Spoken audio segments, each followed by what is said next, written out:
Salut les gars, je m'appelle Audrey et j'ai 16 ans. Je veux vous raconter ce qui s'est passé quand j'avais 14 ans. C'était une situation vraiment difficile. J'avais des informations qui allaient changer la vie de la personne que j'aimais le plus. Je n'arrivais pas à décider si je devais ou non les partager. Ce fut l'un des moments les plus difficiles de ma vie. Vous vous demandez de quoi je parle et ce que j'ai fini par faire? Je vais commencer par le début. Il y a 4 ans, ma mère, mon père et moi avions une vie heureuse. Je les aimais tous les deux, mais j'étais plus attachée à ma mère. Pour moi, c'était la meilleure mère du monde.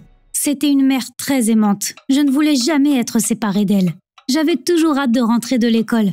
Dès que je rentrais à la maison, je lui racontais ma journée à l'école. Elle m'écoutait patiemment, essayait de me comprendre, me donnait des conseils et me faisait des bisous sur la joue.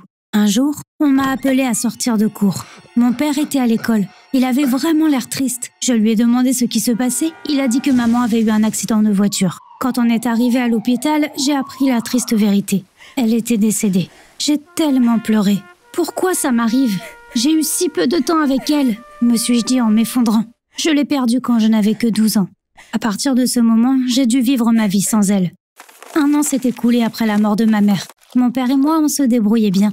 Un jour, il m'a annoncé qu'il avait décidé de se marier. Pas question, ai-je dit. J'ai pleuré, je m'y suis opposée. J'ai essayé de le convaincre de ne pas le faire. Il a dit qu'il avait pris cette décision parce que j'avais besoin d'une mère. J'avais une mère.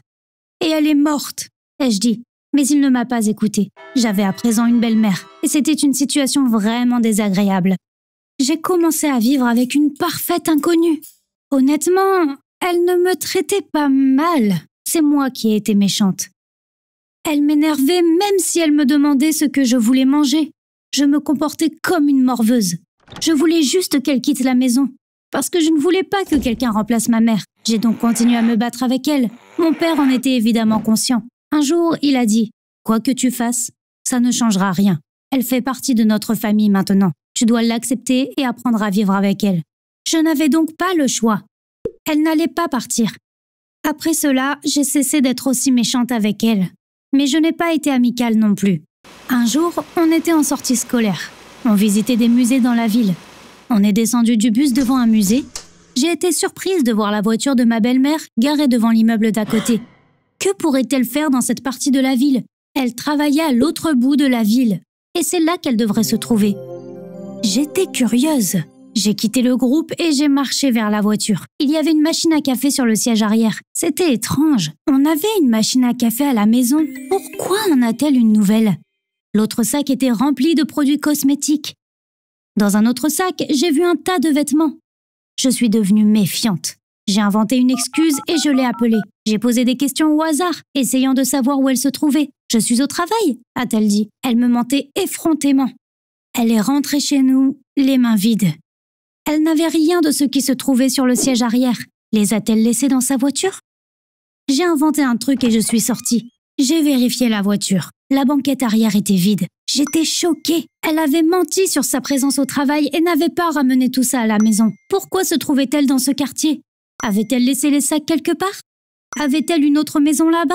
Y était-elle avec quelqu'un d'autre? Mon esprit était plein de questions. Est-ce que ma belle-mère trompait mon père? Je n'ai pas pu dormir cette nuit-là. J'étais tellement en colère. Si c'était le cas, mon père serait tellement triste. En plus, elle se comportait comme une mère. Je devais le dire à mon père. Il devait connaître la vérité. Et si je ne pouvais pas le prouver? Il savait déjà que je n'étais pas super fan de ma belle-mère. Il pouvait facilement penser que j'inventais ça. Je devais prouver qu'elle le trompait vraiment. Je devais obtenir des preuves avant de lui dire. J'ai donc commencé à surveiller ses moindres gestes. Elle n'est jamais rentrée tard. Elle ne quittait pas la maison en dehors des heures de travail. Était-elle juste prudente? J'ai réussi à trouver le code d'accès de son téléphone pour vérifier ses comptes sur les réseaux sociaux. J'ai vérifié ses messages à la première occasion. Elle n'avait pas l'air de le tromper. Il n'y avait pas eu d'appel suspect non plus. Peut-être les avait-elle supprimés? Toutes mes recherches n'ont rien donné. J'étais vraiment en colère. Un jour, j'ai entendu une conversation entre mon père et ma belle-mère. Mon père voulait faire un pique-nique familial le week-end. Ma belle-mère a dit qu'elle et ses amis avaient prévu d'aller prendre le petit déjeuner ensemble. J'ai entendu le nom du restaurant. « Je vais la dénoncer maintenant », me suis-je dit. Le week-end est arrivé. J'ai quitté la maison en disant à mon père que j'allais étudier avec une amie. Ma belle-mère prenait-elle vraiment son petit déjeuner avec ses copines? Ou bien mentait-elle encore? J'ai pris un taxi pour aller au restaurant dont elle avait parlé. J'ai regardé à l'intérieur sans être vue. Ma belle-mère était vraiment là. Elle était avec ses amis comme elle l'avait dit. Elle n'avait pas menti. Malgré mes soupçons, je n'ai pas pu prouver qu'elle trompait mon père. Quelques jours plus tard, la vérité est apparue lorsqu'on a reçu une lettre. C'était une contravention pour la voiture de ma belle-mère. Elle avait brûlé un feu rouge.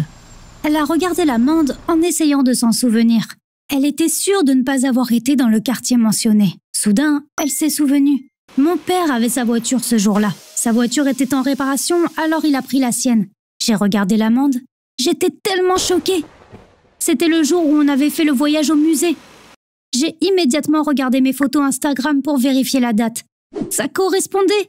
Mon père avait été dans ce quartier, pas ma belle-mère. C'était lui qui avait fait les courses et ne les a pas ramenées à la maison. Du maquillage, une machine à café, une robe. Je perdais la tête. Est-ce que c'est mon père qui l'a trompé tout ce temps? Je suis allée dans ma chambre pour me calmer. Impossible, mon père ne ferait pas une telle chose. Tous ces trucs sur le siège étaient peut-être des cadeaux pour quelqu'un. Je ne sais pas, peut-être que la machine à café était pour le travail.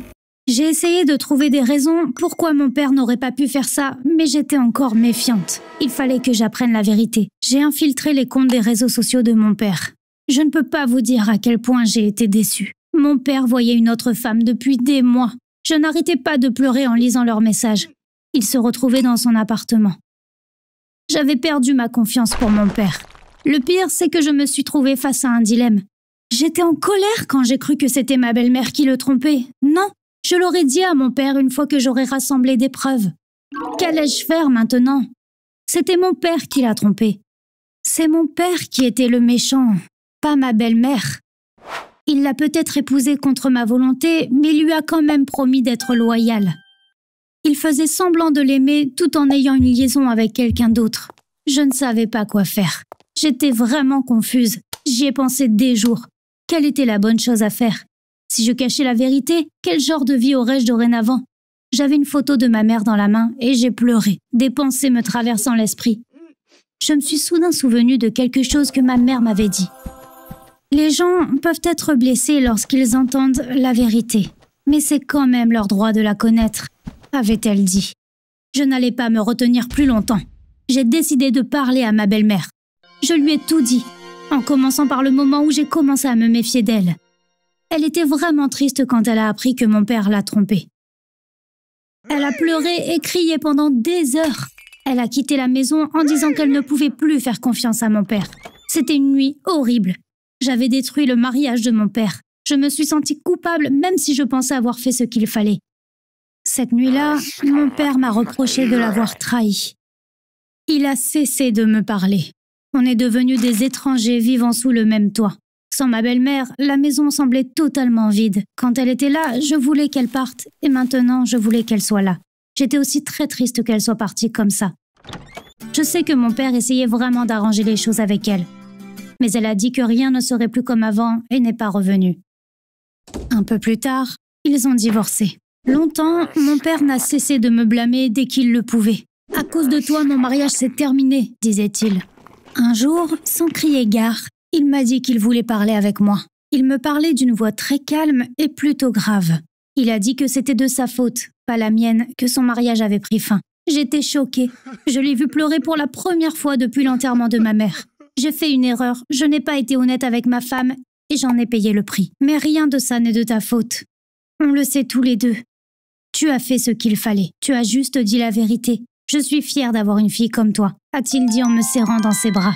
On a parlé et pleuré pendant un certain temps, en laissant tout sortir. Maintenant, on a une bien meilleure relation. On parle de presque tout. Je me sens à nouveau heureuse après un très long moment. Vous savez ce qui est le plus bizarre? J'ai commencé à voir ma belle-mère. C'est comme si ma vraie mère et mon père avaient rompu et que j'avais fini par vivre avec mon père. Elle et moi parlons beaucoup. Je me sens très proche d'elle et je lui raconte tout ce qui se passe dans ma vie. Je peux voir que cela rend mon père vraiment très heureux. Elle ne pourra jamais remplacer ma vraie mère, mais je suis heureuse d'avoir une très bonne amie. Merci beaucoup de m'avoir écoutée. Je ne sais pas si vous pensez que j'ai bien fait. Partagez vos réflexions dans les commentaires. Si vous souhaitez rédiger votre expérience, vous pouvez l'envoyer à l'adresse email indiquée dans la barre de description. Bye bye!